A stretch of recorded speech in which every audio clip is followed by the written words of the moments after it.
রানীমা বলিলেন, ভবেন, কাঁদিস নে, কাঁদিস নে। তোর চোখে জল দেখলে আমার বুক যে ফেটে যায় বাবা।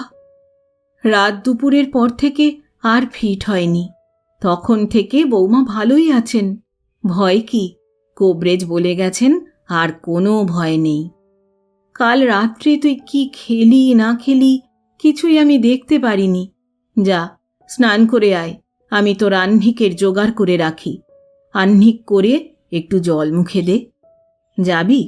বৌমাকে এখন দেখবি?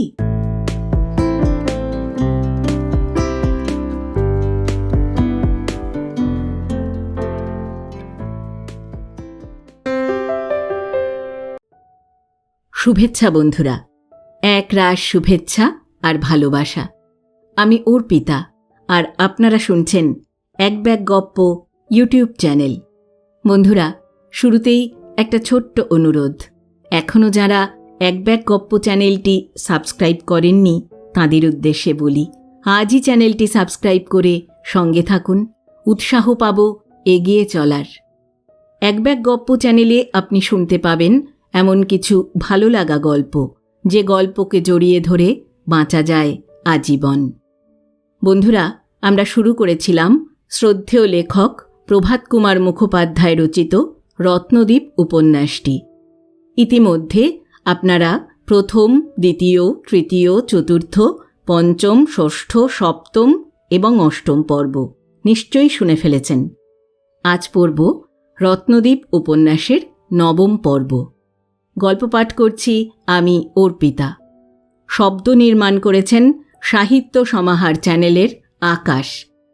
প্রচ্ছদ এঁকেছেন কভারম্যান অভিব্রত। উপস্থাপনায় এক ব্যাগ গপ্প ইউটিউব চ্যানেল। শুরু করছি শ্রদ্ধেয় লেখক প্রভাত কুমার মুখোপাধ্যায় রচিত রত্নদ্বীপ উপন্যাসের নবম পর্ব।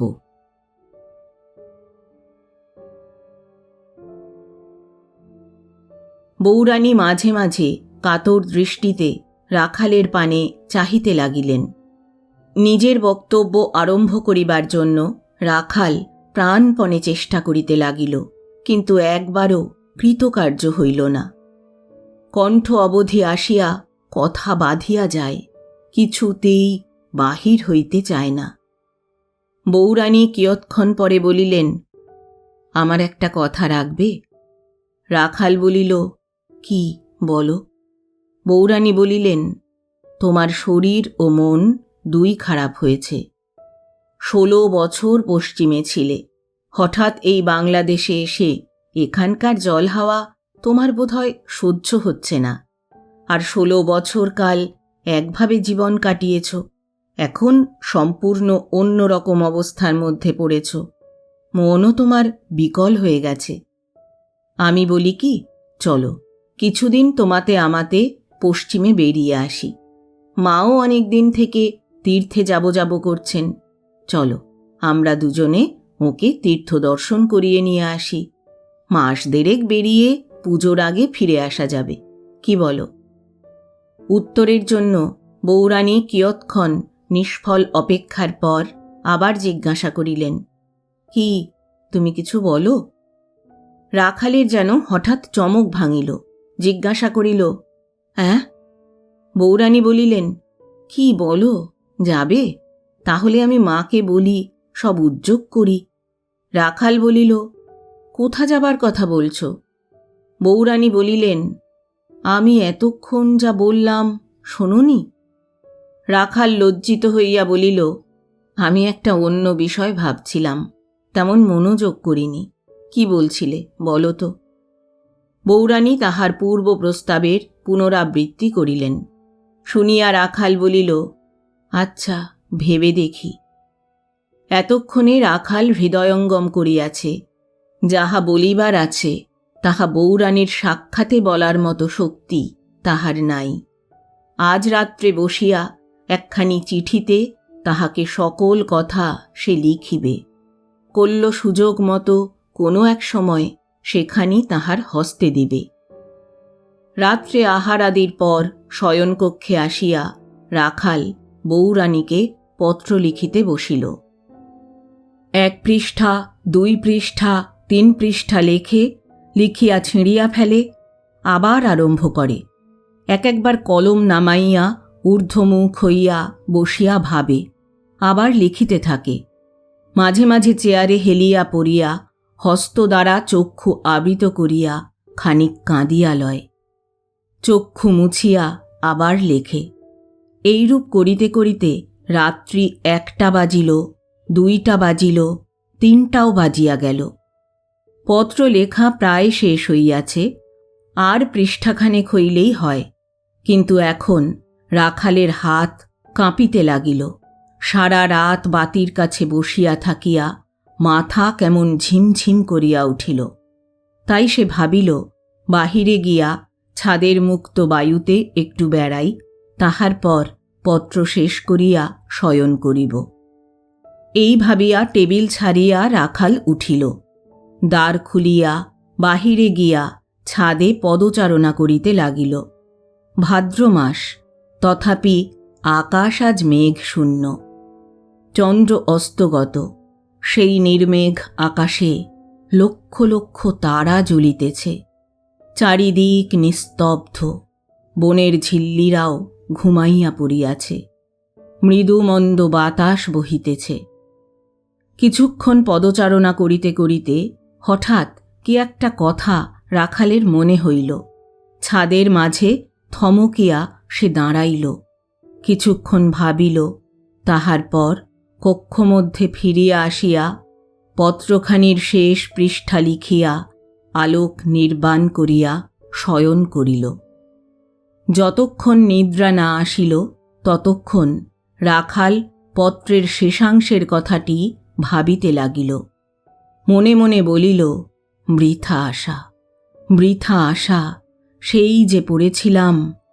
কিন্তু মজ্জমান জন শুনিয়াছি ধরে তৃণে, যদি আর কিছু না পায় সম্মুখে। আমার এ আশাও তাই। যাই হোক, 2 দিন বই তো নয়, কালই এখান থেকে চলে যাব ভেবেছিলাম। না হয় আর 2 দিন রইলাম। গোলমাল একটা হবেই। হয়তো এরা আমাকে পুলিশেও দিতে পারে। জেল হবে? হয় হোক। জেলের বাইরে জেলের ভিতরে আমার পক্ষে 2 সমান। ক্রমে রাখাল নিদ্রিত হইয়া পড়িল। পরদিন বউরানী আশা করিয়াছিলেন আহ্নিক জলযোগের সময় তিনি যখন অন্তঃপুরে আসিবেন তখন নিশ্চয়ই তাহার সহিত দেখা হইবে এবং তীর্থ পর্যটনের প্রস্তাব সম্বন্ধে তিনি কিছু না কিছু বলিবেন। তাহার শারীরিক ও মানসিক অবস্থা দেখিয়া বউরানী ব্যাকুল হইয়া পড়িয়াছেন। গত রাত্রে ভালো করিয়া নিদ্রা হয় নাই। তাহার আশা কিন্তু পূর্ণ হইল না। রাখাল জলযোগাদির জন্য যথাসময়ে অন্তঃপুরে আসিল বটে, কিন্তু বউরানীর সহিত সাক্ষাৎ না করিয়াই আবার বাহির হইয়া গেল। তখন বউরানী আশা করিতে লাগিলেন, মধ্যাহ্নকালে আহারের সময় নিশ্চয়ই সাক্ষাৎ হইবে। কিন্তু রাখাল আসিয়া আহার করিয়া চলিয়া গেল, সাক্ষাৎ হইল না। বউরানীর মনে তখন একটু অভিমান উপস্থিত হইল। তিনি ভাবিতে লাগিলেন, কেন এমন করিয়া আমার নিকট হইতে পলাইয়া বেড়াইতেছেন কেন? আমি কি করিয়াছি? জানিয়া শুনিয়া কোনো অপরাধ তো আমি করি নাই। পূর্বে আমাকে এত ভালোবাসিতেন, আমার সহিত সাক্ষাৎ করিবার জন্য কত ব্যাকুল হইয়া থাকিতেন, এখন এমন হইয়া গেলেন কেন? ভদ্রকালী হইতে ফিরিয়া আসা অবধি এই পরিবর্তন দেখিতেছি। কি হইল কিছুই তো আমি বুঝিতে পারিতেছি না। ভাবিয়া চিন্তিয়া বউরানী অবশেষে স্থির করিলেন, তাহার শরীর খারাপ হইয়াছে বলিয়াই এমন হইয়াছে। যাহা হোক, আজ বিকালে দেখা হইলে তীর্থযাত্রার কথাটা পাকাপাকি করিয়া ফেলিতে হইবে। শ্বশ্রু ঠাকুরানীকে খাওয়াইয়া আহার করিয়া বউরানী যখন নিজের কক্ষে ফিরিয়া আসিলেন তখন বেলা প্রায় 1টা। প্রভাত হইতেই আকাশে মেঘ করিতেছিল। এতক্ষণে মেঘটা বেশ ঘন হইয়া আসিয়াছে। পশ্চিম দিকের জানালায় দাঁড়াইয়া বউরানী সেই মেঘের লীলা দেখিতে লাগিলেন। মাঝে মাঝে বিদ্যুৎ চমকিতেছে। আজ জল না হইয়া আর যায় না। দেহ দুর্বল। অধিকক্ষণ বউরানী দাঁড়াইয়া থাকিতে পারিলেন না। একটি সোফার উপর আসিয়া বসিলেন। একটু পরেই কনক সুরবালা আসিবে। তাহাদের এখনও বোধ হয় আহার শেষ হয় নাই। একখানা নূতন মাসিক পত্র আসিয়াছিল। তাহারই মোড়ক খুলিয়া বউরানী ছবিগুলি দেখিতে লাগিলেন। ঘড়িতে ঠং করিয়া 1টা বাজিল। সঙ্গে সঙ্গে বাহিরে পদশব্দ শোনা গেল। অমনি বউরানীর হৃদয়যন্ত্রে শোণিত প্রবাহ খরতর বেগে বহিল। এই পদশব্দ পরিচিত ও আকাঙ্ক্ষিত। বস্ত্রাদি তিনি তাড়াতাড়ি সম্বরণ করিয়া লইলেন। মুহূর্ত পরে রাখাল আসিয়া প্রবেশ করিল। বউরানী উঠিয়া দাঁড়াইলেন। অনুযোগের স্বরে বলিলেন, আজ এতক্ষণে মনে পড়ল? রাখাল মস্তক অবনত করিয়া রহিল, কোনো উত্তর দিল না। বউরানী বলিলেন, বসো, বসবে না? রাখাল বলিল, না। বলিয়া আংরাখার বুকের ভিতরে হাত পুরিয়া খামে ভরা চিঠিখানি বাহির করিয়া কম্পিত হস্তে বউরানীর নিকটে ধরিল। বউরানী জিজ্ঞাসা করিলেন, কার চিঠি? রাখাল বলিল, তোমার। হাত বাড়াইয়া বউরানী চিঠিখানি লইয়া খামের এপিঠ ওপিঠ দেখিয়া বুঝিলেন ইহা ডাকে আসে নাই। জিজ্ঞাসা করিলেন, কে লিখেছে? খুলে দেখো বলিয়া রাখাল মাতালের মতো টলিতে টলিতে বাহির হইয়া গেল। তাহার আচরণে বউরানীর মনে একটা প্রবল শঙ্কা জাগিয়া উঠিল। যেন একটা অপরিচিত রাক্ষস মুখ বিকৃতি করিয়া তাহাকে গ্রাস করিতে আসিতেছে। তাহার বিবর্ণ মুখ আরও বিবর্ণ হইয়া গেল। হস্তপদ কাঁপিতে লাগিল। কোন ক্রমে পত্রখানি খুলিলেন। মেঘাচ্ছন্ন আকাশের সেই স্বল্পালোকে পাঠ করিলেন, আমি তোমাকে কি বলিয়া সম্বোধন করিব জানি না। তুমি আমার জীবনের একমাত্র সুখ, একমাত্র আনন্দ। কিন্তু বিধির বিড়ম্বনায় তোমাধনে আমি বঞ্চিত হইতে বসিয়াছি। তেমন লেখাপড়া শিখি নাই। মনের সকল কথা গুছাইয়া বলিবার ক্ষমতা নাই। নহিলে এই পত্রেও আমার অকৃত্রিম ভালোবাসার প্রমাণ দিতে পারিতাম। আমি আজন্ম দুঃখী। মনে করিয়াছিলাম এতদিনে বুঝি বিধাতা আমায় সুখের মুখ দেখাইলেন, কিন্তু অদৃষ্ট ছাড়া পথ নাই। আমার সব ভস্ম হইয়া গেল। আমি অতি অকৃতি, অধম, দুরাচার। তোমার নিকট আমি যে অপরাধ করিলাম জানি, তাহার ক্ষমা নাই। সতীসাধ্যী হিন্দু স্ত্রী তাহা ক্ষমা করিতে পারে না। আমি ক্ষমার অযোগ্য ও অশিক্ষিত। আমি মূর্খ। কিন্তু তোমাকে ভালোবাসিয়া এই কয় মাসে আমার যে শিক্ষা লাভ হইয়াছে, তাহারই ফলে আজই আমি তোমাকে এই পত্র লিখিতে বসিয়াছি। আমি তোমাকে যেরূপ ভালোবাসিয়াছি, জীবনে কখনো কাহাকেও সেরূপ ভালোবাসি নাই। ভালোবাসা কাহাকে বলে তোমাকে দেখিবার পূর্বে তাহা আমার জ্ঞানের অগোচর ছিল। তোমাকে ভালোবাসিয়াছি, সুতরাং তোমার সহিত প্রবঞ্চনা করিব না। তুমি আমাকে অকৃত্রিমভাবে বিশ্বাস করিয়াছ। তোমার বুকে ছুরি মারিব এমন নরাধম আমি নহি। তবে আসল কথা বলি, শোনো। আমার নাম ভবেন্দ্র নয়। আমি তোমার স্বামী নহি। তোমার স্বামী ভবেন্দ্র এখন পরলোকে। তাহাই জানিতে পারিয়া বিষয়ের লোভে আমি ভবেন্দ্র সাজিয়া। এই পর্যন্ত পাঠ করিয়া বউরানী চক্ষে অন্ধকার দেখিলেন। সম্বিত হারাইয়া সোফার উপর হইতে সশব্দে নিচে পড়িয়া গেলেন। ইহার অর্ধমিনিট পরে পান চিবাইতে চিবাইতে হেলিতে দুলিতে কনকলতা আসিয়া পৌঁছিল।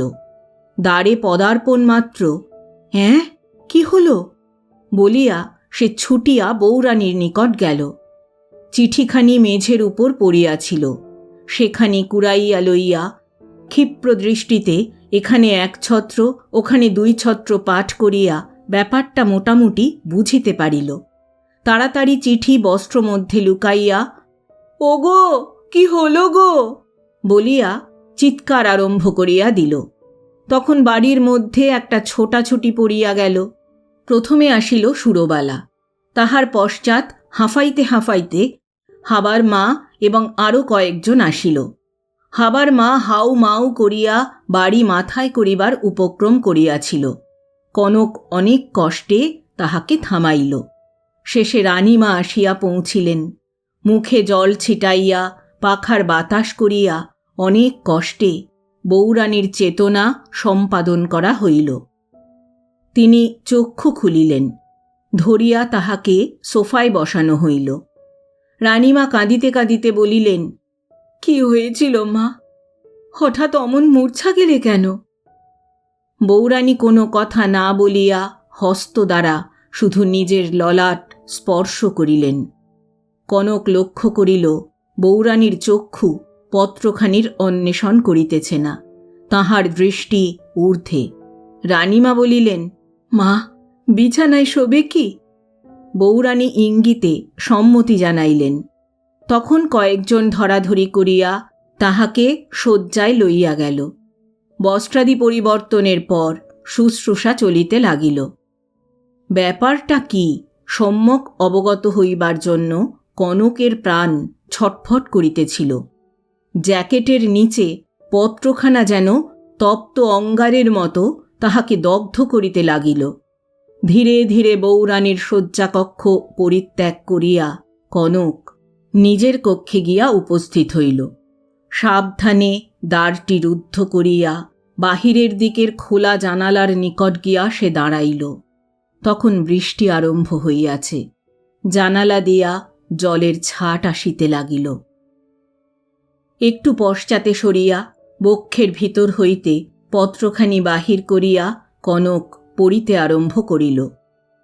এলোমেলো গোছের একটা ভূমিকার পর রাখাল তাহার নিজের জীবনের সংক্ষিপ্ত ইতিহাস আরম্ভ করিয়াছে। স্ত্রী লীলাবতীর সহিত প্রণয়াভাব, ছুটি লইয়া তাহাকে আনিতে গৃহে গমন, সেখানে গিয়া স্ত্রীকে না পাওয়া, নবীনের সহিত পলায়নের গুজব, খুশরুপুরে ফিরিয়া আসিয়া নিজের অবস্থা সংকট, রেলগাড়ি হইতে সন্ন্যাসীর লাশ নামা, রাত্রে তাহার বাক্স খুলিয়া টাকা ও কাগজের বস্তা অপহরণ, কাগজপত্র হইতে মৃত ব্যক্তির পরিচয় লাভ, ডায়েরির কথা, তাহাদের উভয়ের বয়স ও আকারগত সাদৃশ্য, অবশেষে ভবেন্দ্র সাজিয়া বাসুলিপাড়ায় আগমনের অভিসন্ধি ও তৎপক্ষে আয়োজনাদি সমস্ত বর্ণনা করিয়া অবশেষে রাখাল লিখিয়াছে, আমি যে দুরভিসন্ধিটি করিয়াছিলাম তাহা সম্পূর্ণরূপেই সিদ্ধ হইয়াছিল। আমাকে কেহই তোমরা জাল বলিয়া সন্দেহ করিতে পারো নাই। আমি নির্বিঘ্নে এই বিপুল সম্পত্তি ভোগ করিতে পারিতাম। কিন্তু আমার হিসাবে একটা ভুল হইয়াছিল।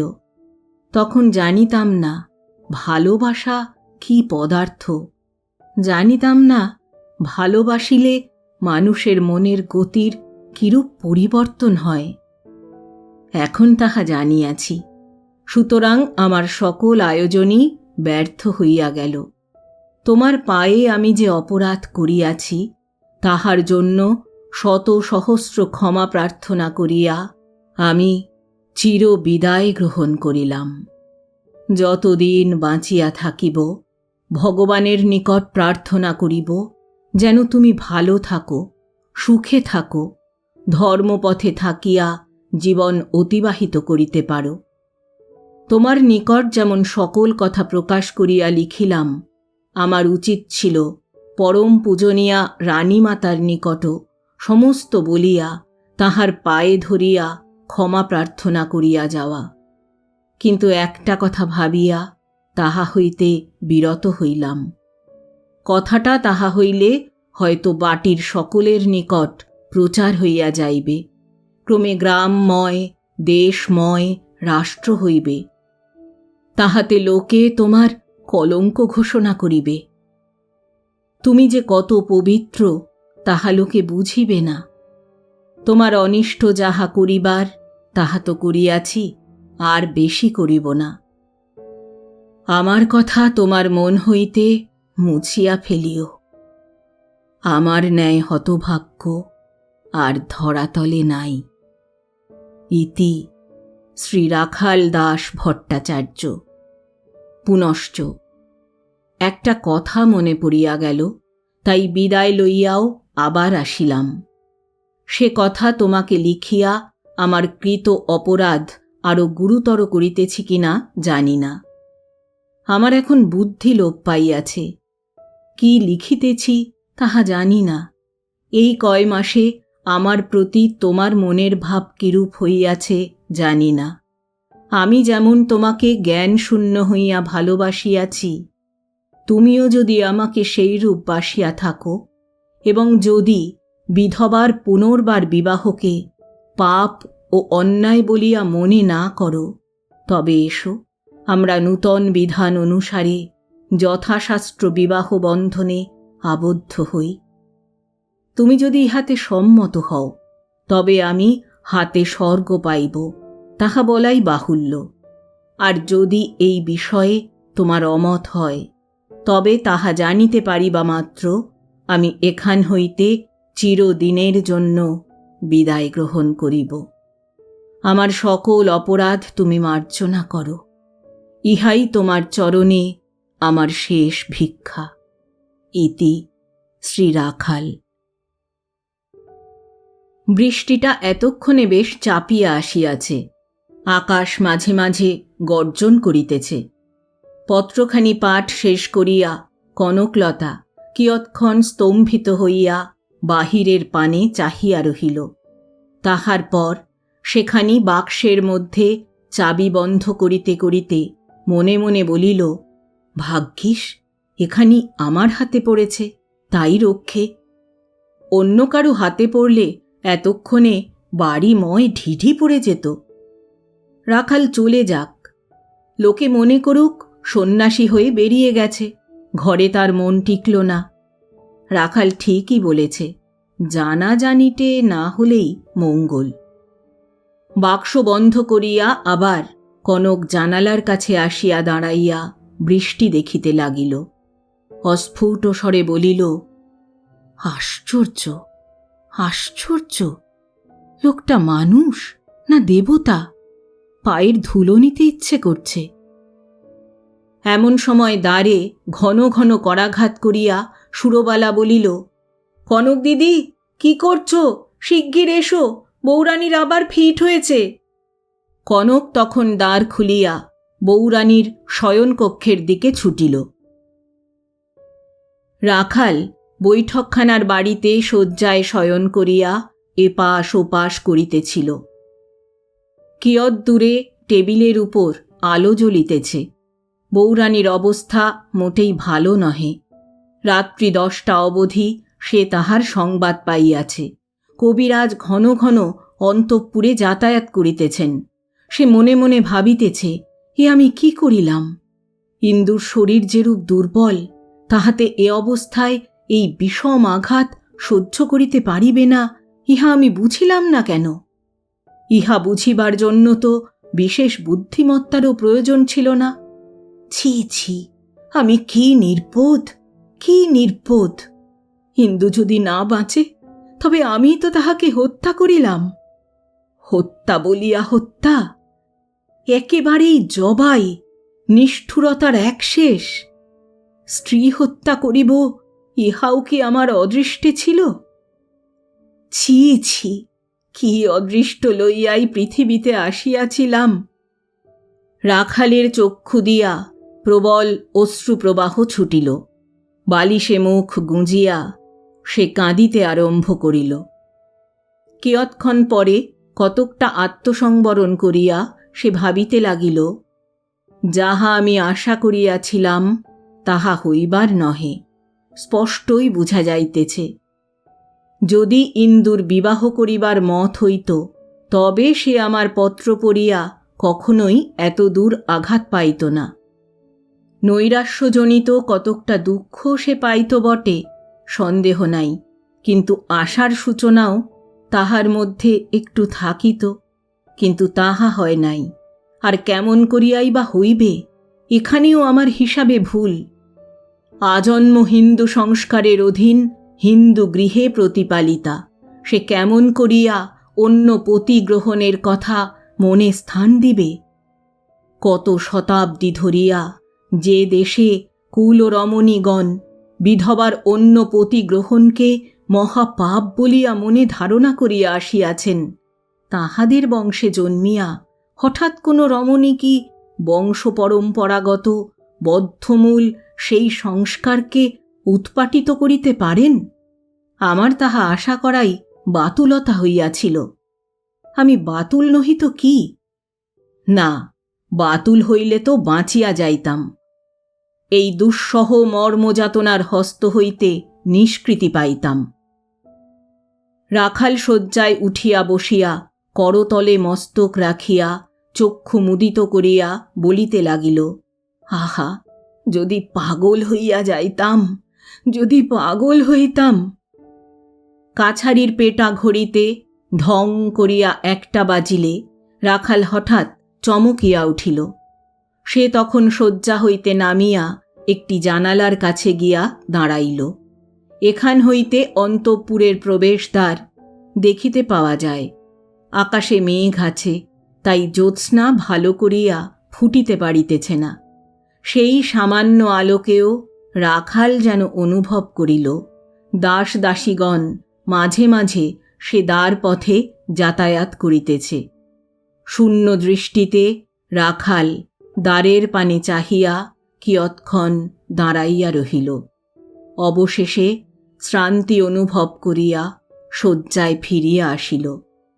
চক্ষু মুদিত করিয়া পড়িয়া রহিল, যদি নিদ্রা আসে।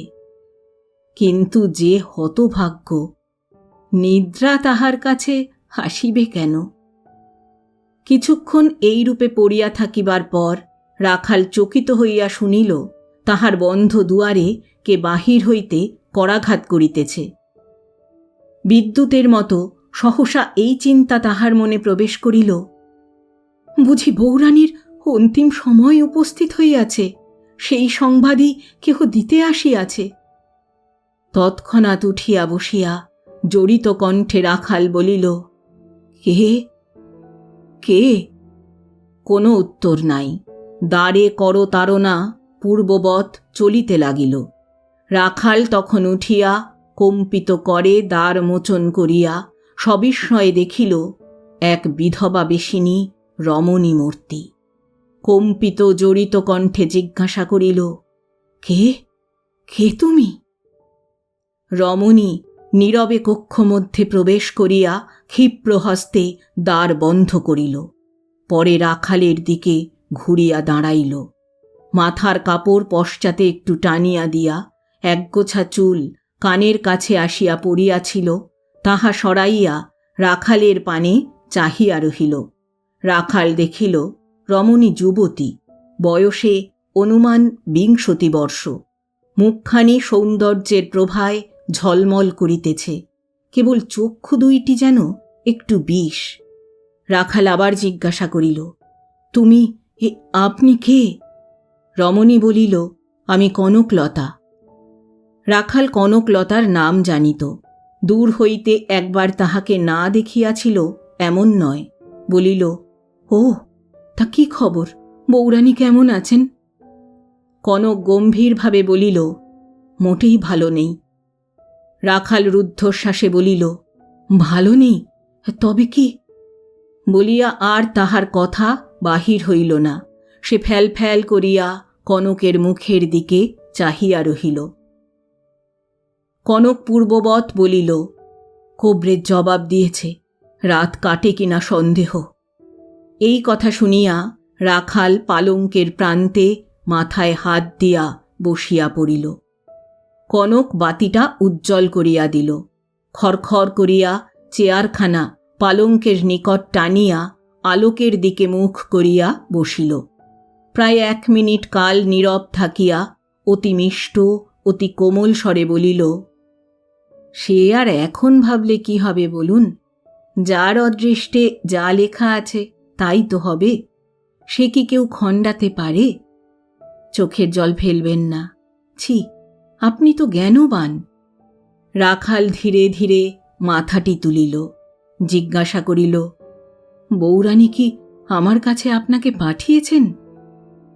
কনক বলিল, না, তার কি জ্ঞান আছে?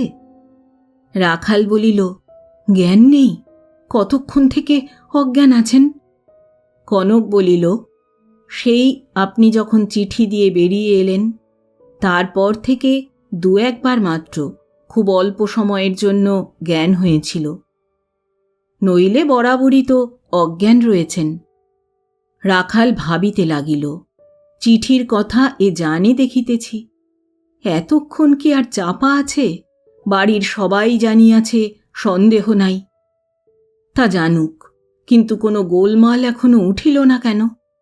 বোধহয় বউরানীকে লইয়া সকলে ব্যস্ত, প্রাণ লইয়া টানাটানি, তাই এখনো আমার কথা কেহ ভাবে নাই।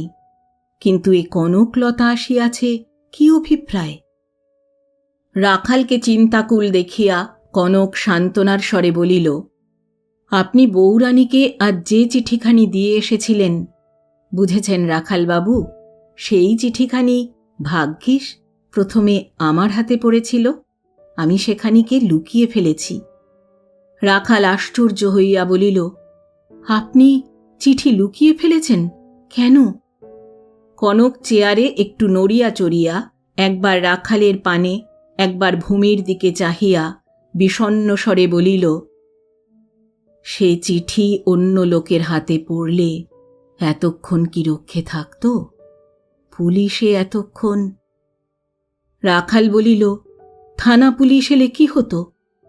কনক বলিল, কি না হতো, সর্বনাশ হতো, আপনাকে বেঁধে নিয়ে যেত। রাখাল বলিল, যেতই, তার জন্যে আপনার মাথা ব্যথা কি? কনক ঠোঁট দুইখানি ফুলাইয়া অভিমানের স্বরে বলিল, মাথা থাকলেই মাথা ব্যথা হয়। আপনার হাতে দড়ি দিয়ে বেঁধে নিয়ে যেত, তাই আমার চোখে দেখতে হতো, তাই তো? কেন, আমার বুকটা কি পাথর দিয়ে গড়া না লোহা দিয়ে গড়া? শেষের দিকে কনকের কণ্ঠস্বর ভারী হইয়া আসিয়াছিল, তাহার চক্ষু যুগল ছলছল করিতে লাগিল। এই সকল ভাবভঙ্গি দেখিয়া রাখালের বিস্ময় উত্তরোত্তর বর্ধিত হইয়া চলিল। জিজ্ঞাসা করিল, আপনি কি শুধু এই কথা বলতেই এখানে এসেছেন? কনক রাখালের পানে একটি কটাক্ষ বাণ হানিয়া বলিল, কেন, এসে কোনো দোষ করেছি? আপনি বিরক্ত হয়েছেন? রাখাল এই প্রশ্ন উপেক্ষা করিয়া বলিল, এত রাত্রে কি করে এলেন? কনক বলিল, আজ অন্দরের সব দরজাই তো খোলা রয়েছে, আমি একটা সুযোগে টুপ করে বেরিয়ে এসেছি।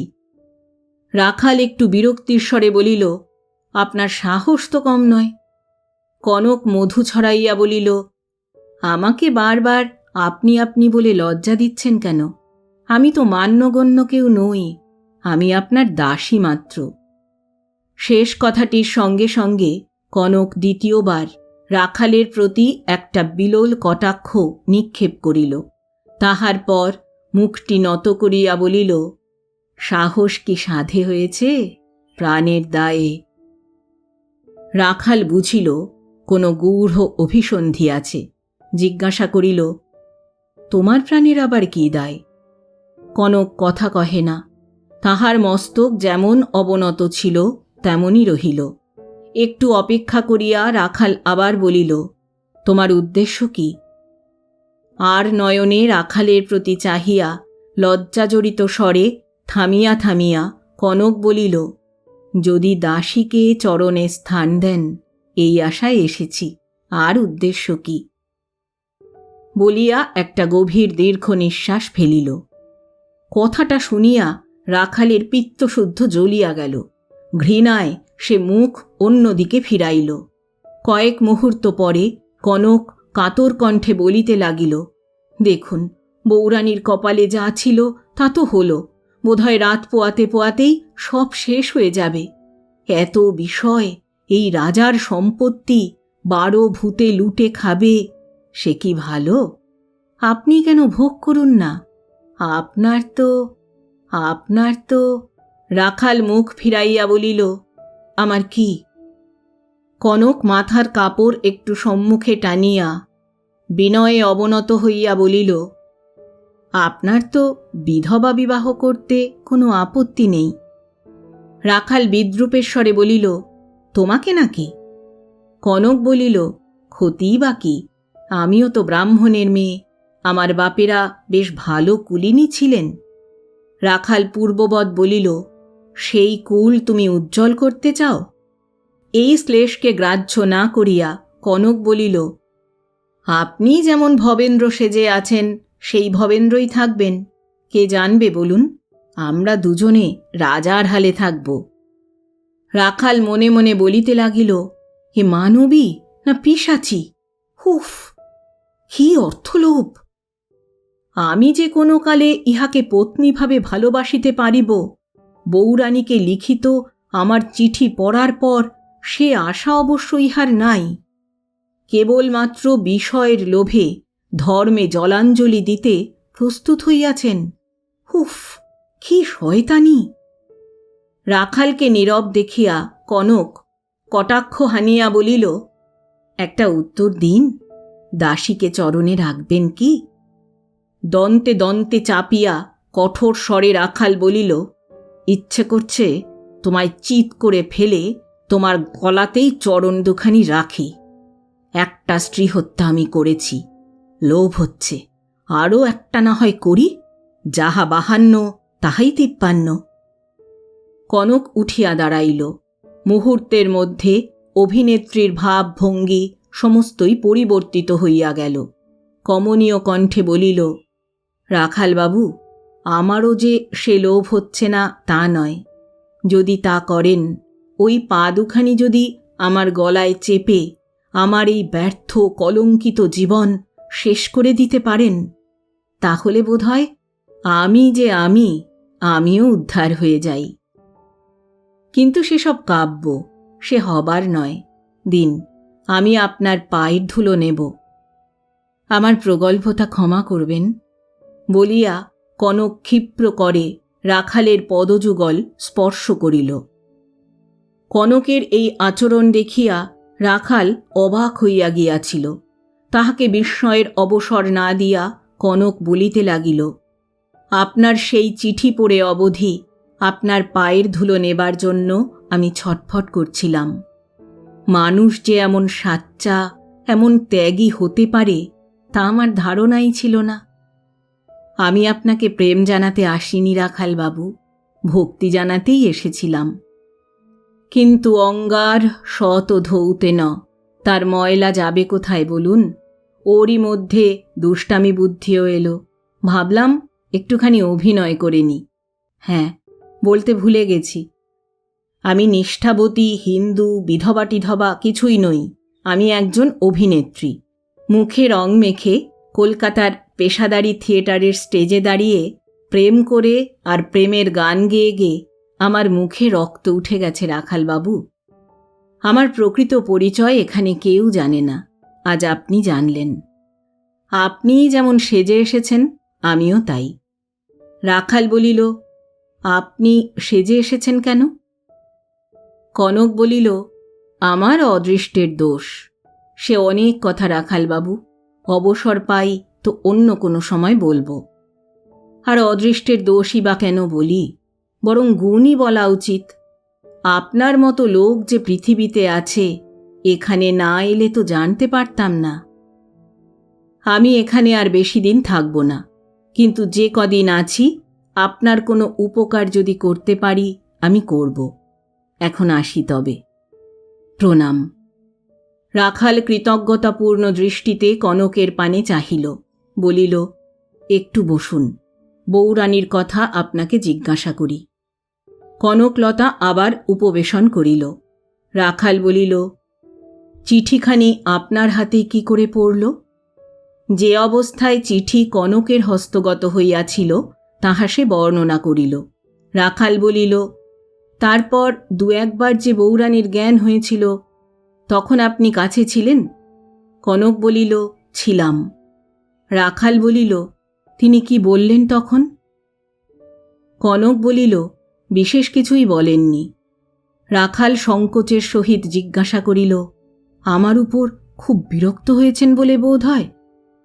কনক গম্ভীরভাবে বলিল, রাখালবাবু, সে কথা জিজ্ঞাসা করা বৃথা। জ্ঞান হলে চিঠিখানার খোঁজ পর্যন্ত তিনি আর করেননি। রাখাল একটি দীর্ঘশ্বাস পরিত্যাগ করিল। কনক বলিতে লাগিল, এখন সেসব ভেবে আর কি হবে বলুন? আপনি যে শেষ রক্ষা করেছেন, এর জন্যে বউরানী নিশ্চয়ই আপনার উপর খুব কৃতজ্ঞ। এখন ভাগ্যে ভাগ্যে যদি তিনি বেঁচে ওঠেন তাহলেই মঙ্গল। আপনি এখন কি করবেন? রাখাল বলিল, আমি এখান থেকে চলে যাব। বউরানীর জীবনের আশঙ্কা নেই, এই সংবাদটুকু জানতে পারলেই আমি চলে যাই। কনক বলিল, কোথায় যাবেন? রাখাল বলিল, কিছুই স্থির করিনি, যেদিকে 2 চক্ষু যাবে। কনক বলিল, রাখালবাবু, আমার একটি অনুরোধ রাখবেন? রাখাল বলিল, কি বলুন? কনক বলিল, যাবার পূর্বে আমার সঙ্গে একটিবার দেখা করে যাবেন। রাখাল বলিল, কেন? কনক বলিল, বিশেষ কারণ আছে। রাখাল বলিল, কি কারণ? কনক বলিল, সে তখন বলবো, এখন এইমাত্র বলি, যদি আমার সঙ্গে দেখা না করেই চলে যান, তবে না জেনে আপনি একটা মানুষের সর্বনাশ করে ফেলবেন, অথচ সে নির্দোষ। আমায় কথা দিন যে আমার সঙ্গে দেখা না করে যাবেন না। রাখাল ধীরে ধীরে বলিল, এর মধ্যে কি গূঢ় রহস্য আছে আমি তো কিছুই বুঝতে পারছি নে। আচ্ছা, আপনি যখন অত করে বলছেন তখন তাই হবে। কনক উঠিল, বলিল, এখন আসি তবে, প্রণাম। রাখালও উঠিয়া দাঁড়াইল। কনকের পশ্চাৎ পশ্চাৎ দ্বার অবধি গিয়া বলিল, এখন গিয়ে বউরানীকে কেমন দেখেন রামাকে দিয়ে বলে পাঠাবেন? আচ্ছা, পাঠাচ্ছি, বলিয়া কনক চলিয়া গেল। কিয়ৎক্ষণ পরে রামা আসিয়া সংবাদ দিল, রাত্রি 2টার সময় বউরানী জাগিয়াছিলেন, কথাবার্তা কহিয়াছেন, দুগ্ধ পান করিয়াছেন, এখন আবার ঘুমাইতেছেন। এই সংবাদ শুনিয়া রাখালের মন কতকটা সুস্থির হইল। কনকের সহিত কথোপকথন, তাহার কর্তৃক সেই গূঢ় রহস্যের ইঙ্গিত প্রভৃতি ভাবিতে ভাবিতে শেষ রাত্রিতে সে ঘুমাইয়া পড়িল। প্রভাত হইলে রাখালের নিদ্রাভঙ্গ হইল। সে তখন শয্যা ত্যাগ করিয়া ছাদে গিয়া বেড়াইতে লাগিল। কিয়ৎক্ষণ পরে মুখাদি প্রক্ষালন করিয়া আসিয়া শুনিল, বউরানী জাগিয়াছেন, ভালো আছেন, ঔষধ পান করিয়াছেন। কবিরাজ বলিয়াছেন, আর কোনো আশঙ্কা নাই। ইহার অল্পক্ষণ পরে একজন ঝি আসিয়া বলিল, রানীমা তাহাকে স্মরণ করিয়াছেন। রাখাল জিজ্ঞাসা করিল, বউরানী কি করছেন? সুরদিদি তাঁর কাছে আছে, তাঁরই সঙ্গে কথাবার্তা কইছেন। ঝি উত্তর দিল, সুরবালা নামী এক অনাথা ব্রাহ্মণ কন্যা অন্তঃপুরে আশ্রয় গ্রহণ করিয়া আছে, ইহা রাখাল জানিত, কিন্তু তাহাকে চক্ষে কখনো দেখে নাই। সে ইহাও জানিত সুরবালা বউরানীর একজন প্রিয় পাত্রী। রাখাল অন্তঃপুরে প্রবেশ করিতেই রানীমা বলিলেন, হ্যাঁ বাবা, তোর মুখ চোখ এ কি হয়ে গেছে? রাত্রে ঘুমোসনি বুঝি? রাখাল কোনো উত্তর করিল না, নতনেত্রে দাঁড়াইয়া রহিল। তাহার চক্ষু দিয়া ফোঁটা ফোঁটা করিয়া জল পড়িতে লাগিল। রানীমা বলিলেন, ভবেন, কাঁদিস নে, কাঁদিস নে, তোর চোখে জল দেখলে আমার বুক যে ফেটে যায় বাবা। রাত দুপুরের পর থেকে আর ফিট হয়নি, তখন থেকে বৌমা ভালোই আছেন, ভয় কি? কবরেজ বলে গেছেন আর কোনো ভয় নেই। কাল রাত্রে তুই কি খেলি না খেলি কিছুই আমি দেখতে পারিনি। যা, স্নান করে আয়, আমি তোর আহ্নিকের জোগাড় করে রাখি। আহ্নিক করে একটু জল মুখে দে। যাবি? বৌমাকে এখন দেখবি? রাখাল নীরবে মাথা নাড়িল। স্নান আহ্নিক সারিয়া জলযোগান্তে রাখাল যখন বাহিরে আসিল তখন 9টা বাজিয়া গিয়াছে। বৈঠকখানা বাড়ির নিকটস্থ হইয়া দেখিল বারান্দায় বেঞ্চিখানির উপর খগেন্দ্রনাথ বসিয়া আছে। তাহার গায়ে ইংরাজি সাইক্লিং পোশাক, মাথায় সোলা হ্যাট। বাইসাইকেলখানা বারান্দার নিচে রাখা রহিয়াছে। রাখালকে দেখিবা মাত্র সে উঠিয়া দাঁড়াইয়া টুপি খুলিয়া বলিল, নমস্কার মশাই। রাখাল বলিল, নমস্কার। আপনি হঠাৎ যে, কোথা থেকে? খগেন্দ্রনাথ উত্তর দিল, কলকাতা থেকে আসছি, আপনার কাছে একটা বিশেষ কার্য আছে। রাখাল বলিল, কার্য আছে? আচ্ছা বেশ, স্নান টান করুন, জল খান, তারপর কাজের কথা হবে ক্ষণ। খগেন্দ্র বলিল, আজ্ঞে না, বিশেষ জরুরি কাজ। আমায় আবার বিকেল 3টের গাড়িতেই ফিরতে হবে। কথাটা সেরে ফেলাই যাক না।